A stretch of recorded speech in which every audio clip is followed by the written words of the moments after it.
Welcome to the Real Comic Heroes Podcast.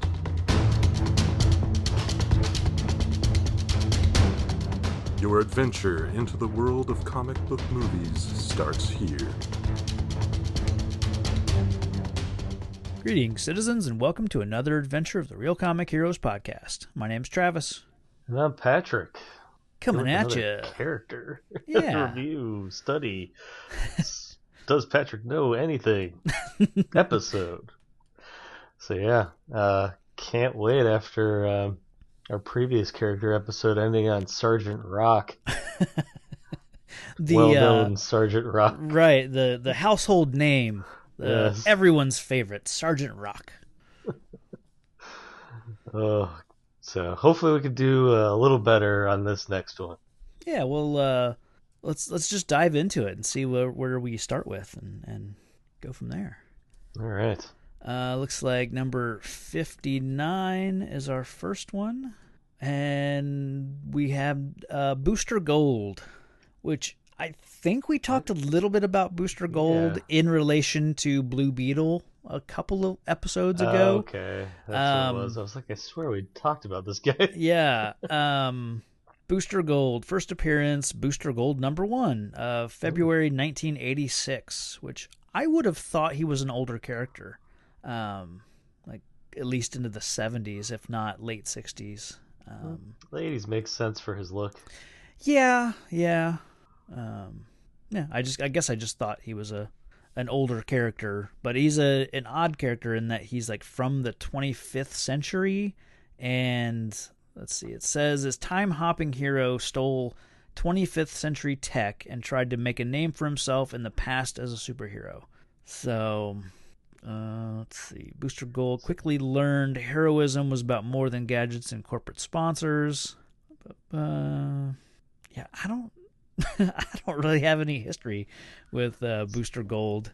I know him from like the animated series. Yeah. He made a couple appearances. I haven't watched enough of that Justice League Unlimited show to even have that history with him. So essentially, he's Marty McFly. Where Marty wanted to take the almanac to use the knowledge of the future or the knowledge of the past, I guess, to benefit. He's doing the same thing, except using technology and trying to become a hero. It's like, so is he screwing up the future by everything he does in the? That's how I would see it. So at some point you think someone would set this guy aside, like Superman would kind of talk to him like, hey, you're messing up the world you come from by being here. But I mean, maybe that's why he's famous I don't even know if he is famous in the future. Unless there's like a dimensional thing where it doesn't matter what he does in this dimension. Yeah, if it's like a dimension hopping kind of thing, that's a little better, I guess. But yeah, other than that, he could make himself not exist. Yeah. I guess his real name is Michael John Carter. So pretty, yeah. Kind of generic as far as names go. So he's from Earth, just the 21st. As far as I know, yeah. Okay. Let's see. I had to look him up in Wikipedia just because I don't really know much else about him other than he's Blue Beetle's buddy. Utilizes advanced technology, allowing flight, energy blasts, force fields, enhanced strength, time travel, and various other abilities. I think I've read some Booster Gold in the Super. What's the event called? The Death of Superman, when he fights Doomsday. I'm pretty sure when the Justice League of America takes on Doomsday, I think Booster Gold is in that team and probably gets his kind of ass handed to him by Doomsday. The entire team basically did, so it's not like that was just this guy. But no, I don't. I got nothing else on Booster Gold. Oh, it does say he was born poor in the 25th century in Gotham City. So, he's an inverse Batman. Yeah. Nice. That's cool.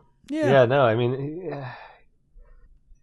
It's a weird character. I think, yeah, unless you had just a really incredible writer that could come up with some really great story, I think he's a little one note. I mean, power set wise, he doesn't seem to have anything that no one else on the team has. Maybe aside from the time travel aspect. He's sort of a jack of all trades. Yeah, he seems to have just a generic power set that's like maybe good but not the best. So he's kind of like a Renaissance hero. Yeah, he's like he hasn't he's like not the best at something, but he's like the best at a lot of things. Yeah. But I could see it kind of being interesting if he goes through like sort of like growth as a character. Yeah. He starts off sounding like kind of a pompous, like, yeah, opportunistic hero question mark. Mm-hmm. So I could see that maybe being interesting if he evolves, but yeah, I don't know if he's had that arc yet, but right, that's about all I could see being interesting. Yeah. I think the Marvel counterpart would maybe be Bishop in the X-Men, but he's not the only because he's from the future and comes to the and really just operates in the present day whenever that kind of is, but but Bishop isn't like a pompous jerk, Yeah. I think that just feels similar in that time travel aspect of like, wouldn't you be changing your entire world by being here? That sort of thing. That's like, if it's open ended. I mean, I guess it's interesting. He's completely and utterly flawed.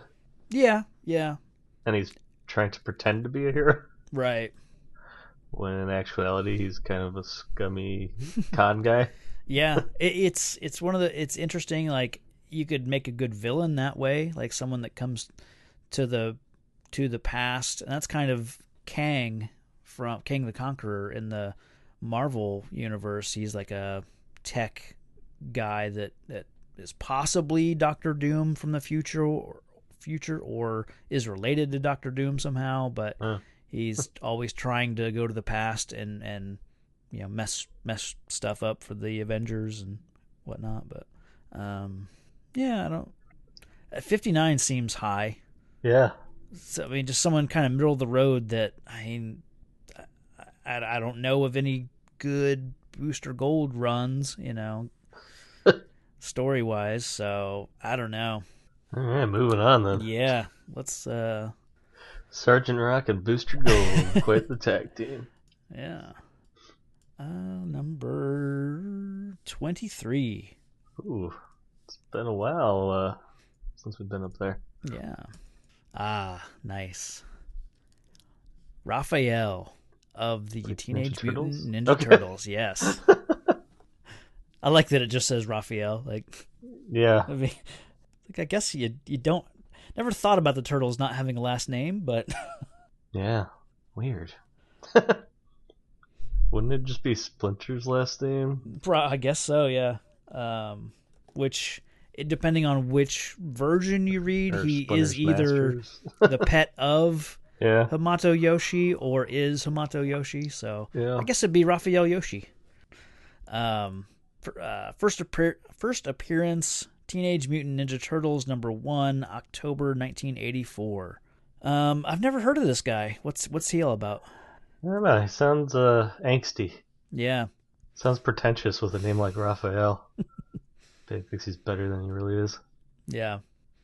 I mean, we've covered 3 Turtles movies, so we've definitely talked about like our history with the Ninja Turtles, and we are of that perfect generation or perfect age to have been inundated with Ninja Turtle media, the original movies and the cartoon, and I never read a ton of I never read any of the original comics. I've read some of the other series that have come out in the last 10 years. I've kind of dabbled here and there. I haven't watched really any of the Nickelodeon cartoon, or I think there have been a couple now. Yeah, the Nickelodeon cartoon's pretty good. I mean, it definitely opened up another generation to it. Yeah, that's what I hear. I've seen a couple episodes here and there when Quinn's watching it. But, Yeah. I haven't really fallen into the plot. Sure.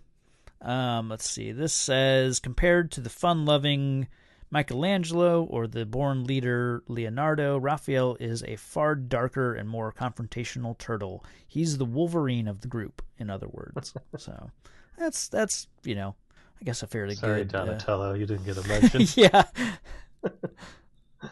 And the other one. Yeah. And the rest. Yeah. It's Raphael's definitely the most intriguing character of the four. Right. It is because he's the angsty one, So I think it's a easy character to try to focus, the movies on and stuff. I mean, the 3 movies we've talked about, he was the, kind of the central character. Not 100% of the time, but even in the 3rd movie where it seemed like Michelangelo was going to be, have a big story arc, it's like, and suddenly we're going to pivot to Raphael. It's like even they couldn't really focus on someone else for long term, but I couldn't say if he's the central character in either of the Michael Bay movies. I've only seen them once each, so. Yeah, the Michael Bay movies are weird. He's definitely Raphael was my favorite turtle and still is, I suppose. But he was always the one that when I was playing Ninja Turtles, I'd want to be Raphael. So I was a Leonardo guy. I really just like the swords better. Oh, okay. The sides are like the weakest weapon of the 4. Yeah. I'd say weapon-wise, like I tiny knives. Yeah. I don't. They're little pokey, stabby knives. They're like tiny pitchforks. Yeah. Well, I think traditional sais aren't even sharp. I think they're really meant to be able to fight off someone with swords because you can. Yeah, it's more defensive than offensive. You can get the blade trapped in there and break a sword basically with them. So, yeah. Like surprisingly, I don't really have much to say about Raphael. I mean, he's, like I said, favorite of the turtles, but. Yeah, he's got a super like little brother kind of baggage compared to Leo. Yeah. Like he feels like he can't ever do better than him, I guess. Yeah. I like the way they used him in that TMNT CGI movie that was like 2007, I think. Okay. And it was like technically set in the same continuity as the 3 movies. But it's like years later, and Raphael is like kind of out on his own doing a loner thing, and he's, he actually puts on a suit to go fight crime. So he kind of looks like just a big, hulking, kind of guy. And it actually takes like Leonardo has to take him down because he's just, I don't know why it's become a problem, but I actually like that movie quite a bit. I haven't seen it in a while, but yeah, that'll be a fun one to talk about. Cool. Yeah, I'm good on Raphael. I really like the character. 23 seems maybe a little high. Yeah. I think most people don't even realize that he's a comic book character. Yeah, that cartoon and those movies were so almost like redefined the characters. I mean, and the cartoon is where the whole pizza thing came from. They didn't even do that like in the original comics, so it's like that whole aspect of the turtles being like so associated with pizza is all from the cartoon. The power of cartoons, aka toy commercials. Yeah. Should we move on from Raphael? Yeah. Let's do number 36. Staying in the lower 50s this time. Close to, anyways. Leonardo. 36. Spawn. Oh. Interesting. Okay. I'm surprised he's 36.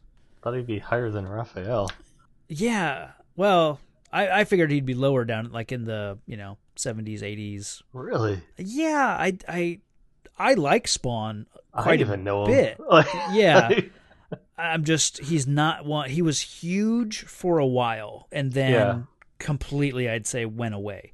That's probably the movie's fault. Yeah, probably. I mean, I will say, like, his comic is still ongoing, which I think is I don't think I'm trying to remember if it's like record breaking. He's one of those characters that has had a continuous comic that hasn't had any I mean, aside from like maybe this month the issue didn't come out, but they haven't broken the numbering and gone to a new series. Like it's been one continuous run since Spawn #1 of May of 1992. Actually, I feel like I know quite a bit of the history of Spawn because I was a big Todd McFarlane guy around this, not necessarily around this time because I was probably too young for this, but once I got into Spider-Man and I started reading the Todd McFarlane Spider-Man from this era, and then I heard about Spawn and I jumped over to that. So it's like just I was always interested in the history of the character, kind of how McFarlane went about creating him, and but he's this super soldier kind of special agent, Al Simmons, who he's just a CIA kind of dark ops kind of guy. Like he's the one that they'll send in to do the dirty work, and he gets betrayed by his boss and basically killed on the job, set up to fail kind of thing. And he goes to hell and makes a deal with the devil to see his wife again. And so they send him back to Earth, but now he's got what do they call it?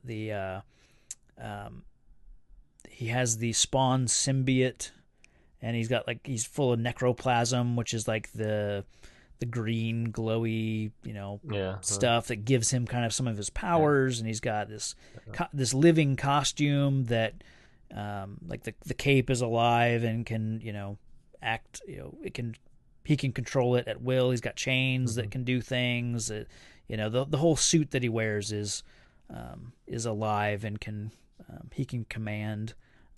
He's like a combination of Doctor Strange's cape and Venom's suit. Yeah. It's kind of no surprise that the same guy that created Venom, or at least had a hand in creating Venom. I can't remember if I think Venom might have been a creation of Dave Michelinie and Todd McFarlane, but Todd McFarlane was certainly in there. But yeah, I mean, he was a big Todd McFarlane got his start for the most part with Marvel.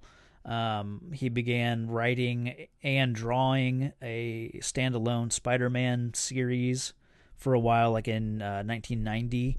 Had quite a bit of success there. It was like one of the most purchased comics of all time was Spider-Man #1. They did a bunch of reprints of it because they had to keep reprinting that #1 issue several times. It's not worth much now because there are so many copies of that book. Okay. I was going to ask, is there like a designation I've got as to which version? Yeah, I mean, I've got like 3 of them, like they didn't really hold their value because there were so many of that book. Because he was kind of like a rising star. So they're like, okay, we're gonna sell a ton of these books. So yeah, he was with Marvel for a while. And then when Image Comics were formed, it was basically a bunch of Marvel and a few DC artists and writers. They were kind of getting frustrated with the politics of Marvel and DC. It's like you have to work on a book that someone else created. You don't have as much say-so in what you do with it. If you create a character, then that company now owns that character, and so it was like 5 or 6 people, Jim Lee, Rob Liefeld, who created Deadpool, a few other people. They left those companies and formed Image Comics, and it was from the get-go, it was like, if you create it, it's yours. I don't know if they're still quite like that, but Image has become like for a while they struggled with like, how do you defeat, how do you take on Marvel and DC? But they're the easily, it's now Marvel, DC, and Image. Like they are now, the third kind of tier. Image is where Walking Dead comes from, and of course Spawn, Okay. and several other books. But Weird. I've never heard of it. oh, really? I've heard of Dark Horse. Okay, Dark Horse is it's up there. It's not. Yeah. I don't know. I don't know. I've just never heard the term Image Comics. Oh, Like, okay. weird. Yeah. I guess, not a household name, I suppose, but yeah. I honestly thought they were Dark Horse. Okay. That's funny. But it's like going back to Spawn, like I read when that movie came out, I was a big fan. This will come up when we hit that movie in our list, but my history was that was 97. I was 14, and I had my parents like take me to the movie theaters several times to drop me off, basically, so I could watch that movie a few times, and wore out the VHS tape. Like that movie hit me at the right time. So that's when I, like, a couple of years later, when I was old enough, I went back and started reading all the comics. And aside from Spider-Man, like, my actual physical comic book collection is, like, I have the majority of it is Spider-Man and then several other books and stuff, but I have a lot of Spawn comics. I've gone back and tried to buy and basically fill up the entire history. He's up to like issue, like he's in the 300s now. Wow. Because like I said, it's been a constant book since 1992 till now. So and there have been spin-off stories and other characters with their own books and stuff, but I don't know why I've always just really liked Spawn, but I've not really read much of it lately. But it's kind of a cool character, but it's almost like and they've tried to keep the character going with like new movies have been announced over the years. I know Jamie Foxx is currently still connected or attached to star in a new Spawn movie. Yeah. But it's like every time they talk about a Spawn movie, it's like this one's going to be like a horror story with a hero, kind of, or like he'll be like a Grim Reaper kind of character. Like he's not maybe a hero, but it's going to be more of a horror movie than a superhero movie. So I could see him being kind of like a Dexter, where he takes out other bad guys. Yeah. In a bad way. Oh yeah. He's definitely tends to go after bad guys, that way. He's the killer of killers kind of thing. And yeah. I think kind of lives in the alleyway. He's a little bit like the Crow, in tone, yeah. as far as like he's not your typical hero. At one point, he goes back to hell and he kills the devil, and then he has to become the ruler of hell. So it's like your hero here in the story is the ruler of hell. And I think the throne in hell has been like fought for a few times in the comic. So he's not always the ruler, but I think sometimes he's, for the most part, he is now. So I don't know. Like I haven't really checked in with where Spawn is now, but yeah. Overall, I like the character. So yeah, I mean, it was the similar era of the Crow, like yeah.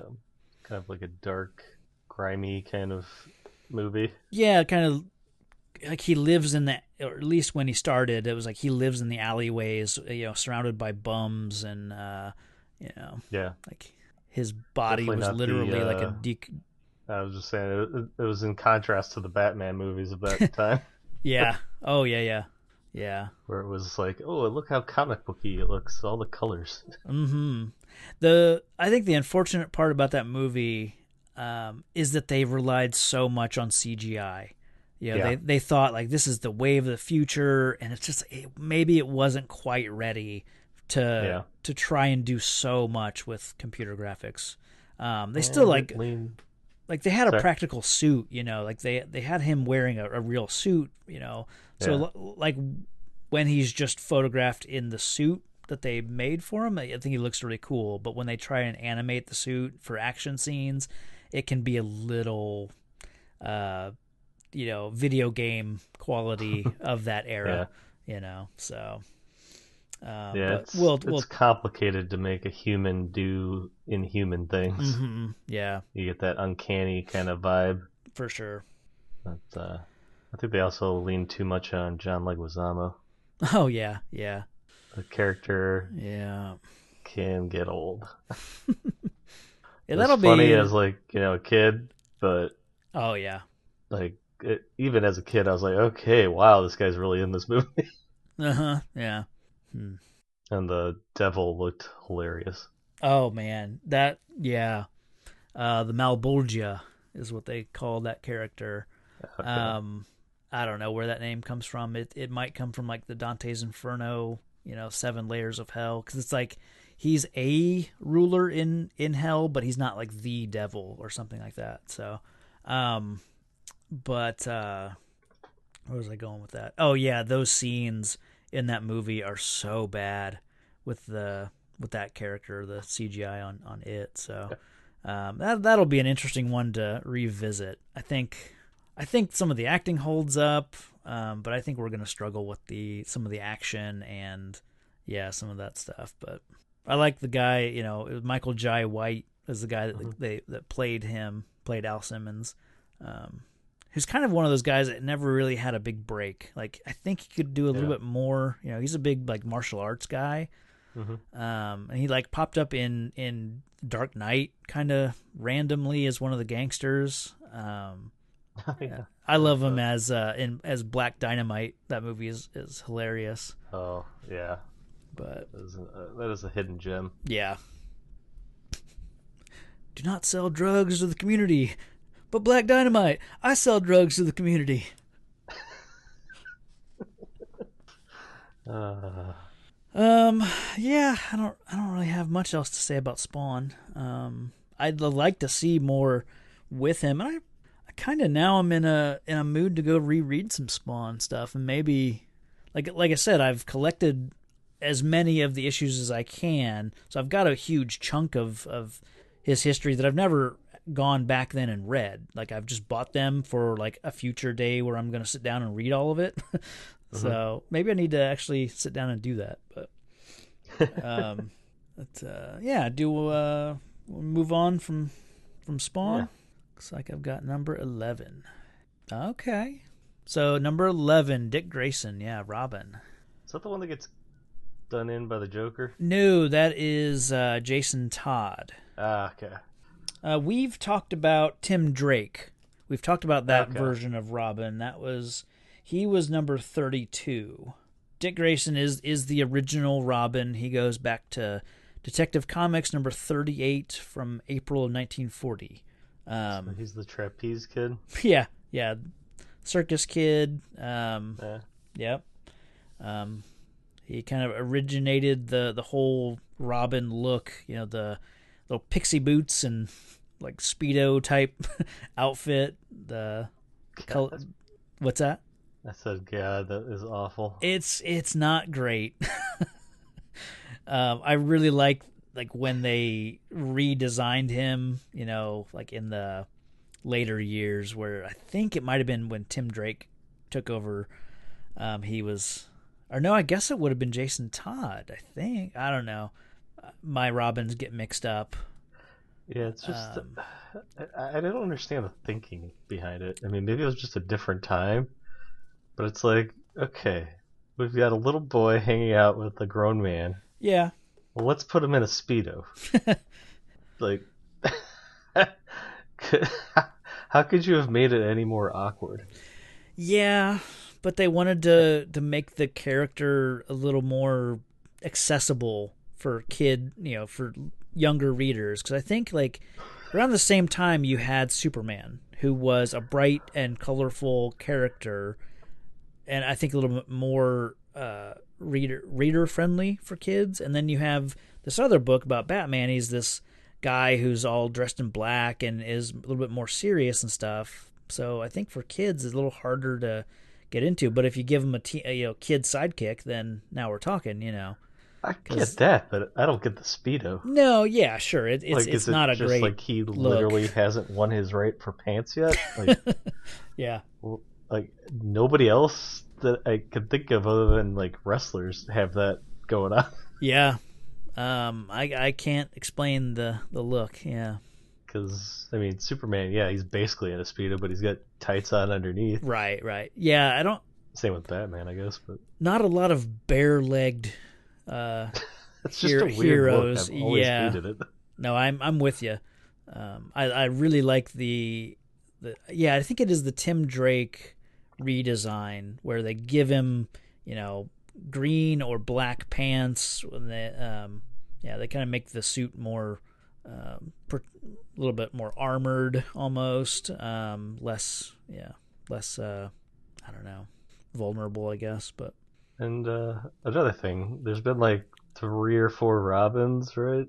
Yeah, I mean Dick Grayson, then Jason Todd, then Tim Drake, and then you get some other versions like in the alternate timeline with Dark Knight, you get Carrie Kelly, I think Stephanie Brown I think was a Robin, and then more recently you've got Damian Wayne who is Robin. Has anybody questioned Bruce Wayne as to what happens to all these children? Right, yeah. Like, I assume it's Bruce that adopts these virgins. Yeah. So I think Tim Drake, he didn't get adopted by Bruce because he was like, he had a family, he had a home, but would operate as Robin, I think Tim Drake just had a single parent. Like it was his dad that he lived with. So they didn't have to do another kid who was orphaned and had to be adopted by Bruce. So it was just his dad didn't know his son. Yeah, basically. Yeah, exactly. Who worked the night shift or something? Right. Yeah, probably. Yeah. Okay. That's just a weird thing. I don't know. I've never liked Robin's scenario. Okay. I like the thing I like about Dick Grayson is that they let him grow up and become Nightwing. Okay. That's where I was gonna get to. I don't know who becomes what. Okay. Yeah. Okay. Yeah, because they all kind of do that a little bit. Like, Jason Todd, they brought back to life, and he's like now Red Hood. Mm-hmm. Tim Drake eventually became Red Robin. No, just think of the food chain. Oh yeah, slightly unfortunate there. And I can't remember any other like evolutions of Robins, but who's Nightwing? What's that? Isn't there like a Nightwing? Yeah, that's Dick Grayson. That's what I was saying. He's the one that they let grow up and become his own. Okay. Like for a while, even he was Dick Grayson's Robin was like leader of the Teen Titans, and then became Nightwing, and it was still part of the Teen Titans, but then since has just become his own hero. He's become Batman before when a couple times where Bruce was incapacitated or like dead for a while or whatever, like he was full on Batman for a time. And I like the origin for Dick Grayson. I like the whole the circus thing with being there, and they've played with it I think a few times, like in the movie, in the Schumacher movie it was Two-Face that killed his parents. In the animated version, and I think they take that from the book, it was like a guy named Tony Zuko who was just like he was trying to run a protection racket for the circus, just trying to get protection money or whatever from them, and got disgruntled with the guy, and took it out on this the high wire trapeze act, the Flying Graysons. So yeah, I dig Dick Grayson. I've read some Nightwing comics that when the new 52 came out there in 2011, I read all the Nightwing issues until they canceled that. They rebooted that universe again, and then I fell off of Nightwing. So cool character though. I like he's the Robin that grew up and didn't become dark and brooding like Batman. Like he understood, like, I can be a person with a happy life, and I'm an orphan, my parents died, but I'm not driven the way that Batman, like, it consumed Batman, it didn't consume Dick Grayson. So that's kind of one of the things I like about the character. Oh yeah, it helps when you see, as a kid, how miserable Batman is. Right, yeah. I think they were at odds for a long time too. Part of him becoming Nightwing and kind of leaving the nest, so to speak, like, was because they were, kind of angry and bitter at each other for a while. So, well, I mean, it's also like, from his point of view, you're watching a guy that, is basically on a treadmill. He puts bad guys away, they get out. He puts them away, they get out. Like, yeah. What is he really accomplishing? Like, I mean, yeah, he saved some people, but I mean, there's no resolution. Like, it's just, sure, yeah, you're chasing your tail. Yeah. So yeah, it's definitely good to have the Robin character for that, like, kind of to shine a light on Batman's situation. But yeah, I don't know. Robin's always seemed like a joke to me. Okay. But I'll often think of, the Adam West Batman when I'm thinking of Robin. Sure. And it being, holy smokes, Batman, like that Robin. Yeah, that's fair. So he's always seemed like a weird character to me. I haven't really known as much, like, the later Robins. Sure. Yeah. And then there's Teen Titan Robin, who's like a joke. So, but hey, we did pretty good on that one. Yeah. I think that was 4 good characters. I think Booster Gold was the only one we didn't really have much to say about. So yeah, not too bad. I've heard of all these. So. Yeah. We want to call it there. Yeah. All right. So that's 4, right? That was 4. Yeah. Yeah. Let's see. We'll be back soon with The Crow, so that one should be a good time. I don't think I've ever thought of watching The Crow as a good time. Yeah, I'm looking forward to watching it because I know I like that movie a lot. But not a good time. Romp. No, yeah. But yeah, I think that's gonna do it for this one. You got anything else? No, I think we're good. All right. So stay safe out there, citizens. Thanks for listening to the podcast. Find the show on Facebook and Twitter at Real Comic Heroes. All music and audio are the property of their respective creators.